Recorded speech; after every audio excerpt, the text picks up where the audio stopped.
ভূত?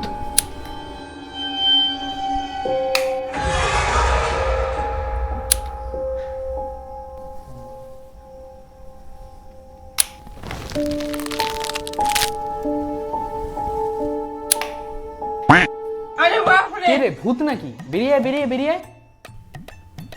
যা ধরা পড়ে গেলাম। এই, তুই কোথা দিয়ে আসলি? আমি তো এখানেই থাকি। এখানেই থাকিস? তুই কতদিন ধরে এখানে থাকিস? 3 মাস। 3 মাস? ঠিক আছে, চ, তোর সাথে ঘরে কথা আছে। চ। A few moments later. দেখ, ঠিক করে বোঝ, আমার ঘর ভাড়া পড়ে 8,000 টাকা। 3 মাস ধরে আছি, 24,000 টাকা। 12,000 টাকা কবে দিবি তুই? আমার কাছে তো টাকা নেই। টাকা নেই মানে? এর উপরে ইলেকট্রিসিটি বিল আছে, খাওয়া দাওয়ার খরচ আছে। আমি তো কিছু খাই না। ঠিক আছে, আগের হিসেব সব ভুলে যাচ্ছি। এখন রাত হয়েছে, খাবার তো খেতে হবে।